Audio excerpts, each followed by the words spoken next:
my name is Katie, my channel is Katie Elizabeth Wilson and my Instagram is KateeWilson07. This video is a little bit different to the others on my channel, but I thought I really wanted to talk about it, so I hope you enjoy watching. Today's a bit of an exciting day for me because I collected my first car. I paid for it all myself. It's a 2015 Reg Corsa, one of the new shape ones. It's a 1.4, it's in the Excite model and it's got all the nice screen inside, all the nice interior, and it is beautiful. I wanted to talk about how I afforded that at the age of 19 on my own with no help from my parents.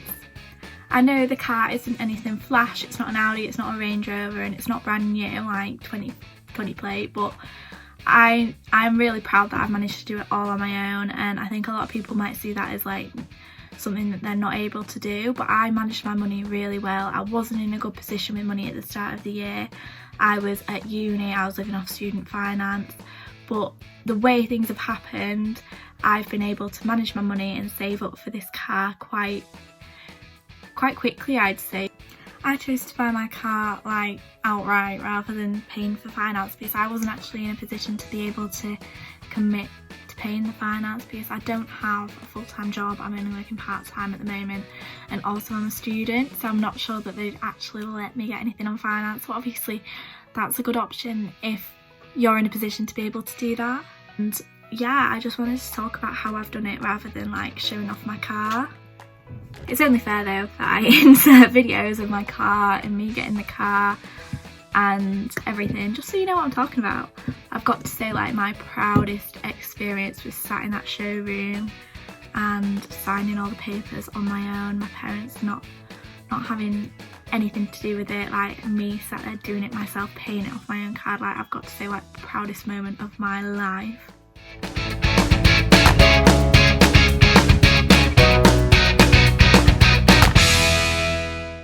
Just a bit of a disclaimer before we begin, this isn't by any means showing off because I know that I'm in a fortunate position and I'm lucky that my parents don't charge me board, and I've been able to get a job during the coronavirus, and I did obviously come to some money because I'm no longer living in my student accommodation.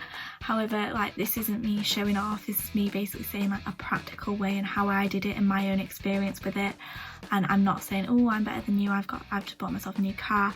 This is more how I've managed to do it, and I know obviously some people may not be in a position to not pay rent and things like that, but that's just my experience and that's just what's happened to me. But obviously, like, it will need adapting to your situation.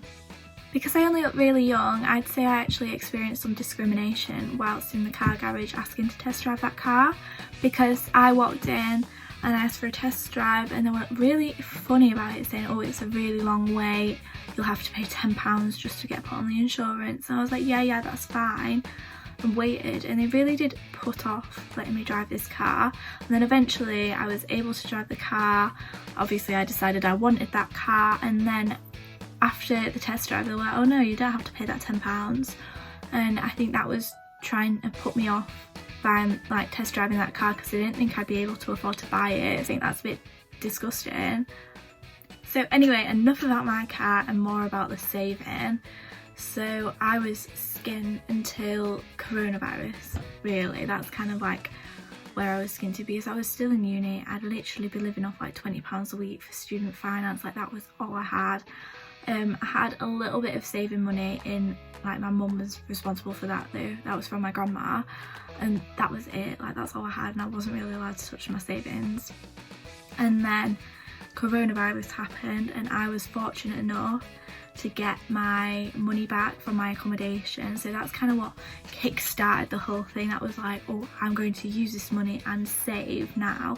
So that was like my starting point, and I think a lot of people do have that, like a starting point, like what made you think, yeah, I'm going to do this now. And I also think that my circumstances this year, because of the virus, has made it more doable because I'm now living at home next year. So obviously if I was living away, I'd want to be like saving for uni and also paying off my housing payments, but because coronavirus happened I decided to live at home for the following academic year. So that kind of made me think, oh, it's okay if I'm a little bit skint because I'm going to get fed, basically. That was what it was.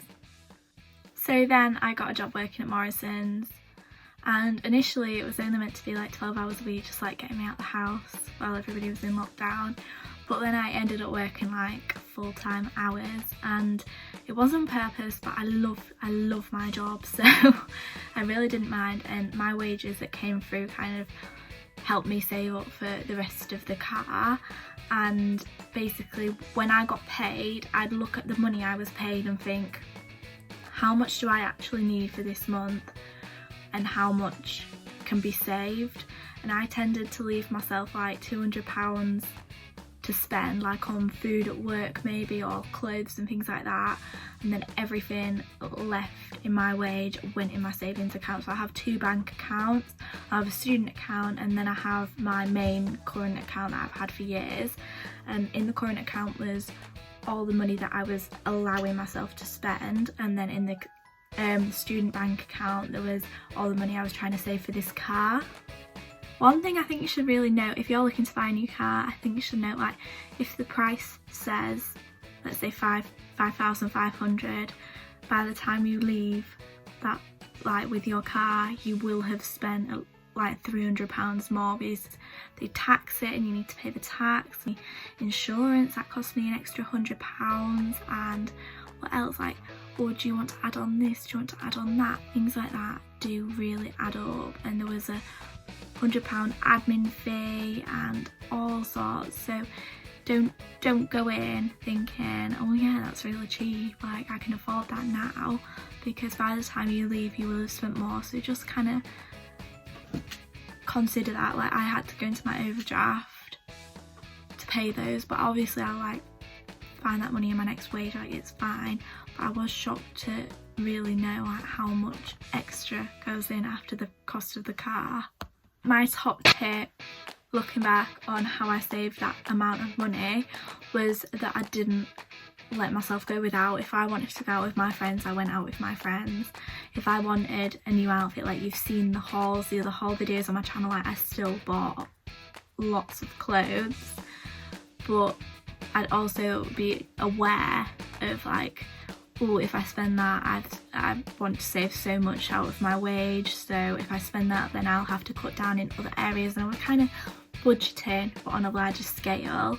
And like, for example, if something happened to my other car, then I would have taken money out of my savings, or like a hair appointment, money came out of my savings, and I didn't see it as like step back. So I don't know, it just made sense for me that I use that money for emergency situations, hair appointments. But yeah, for like big things, money did come out of my savings, so I wasn't really precious about it, but I was also aware of what I was doing.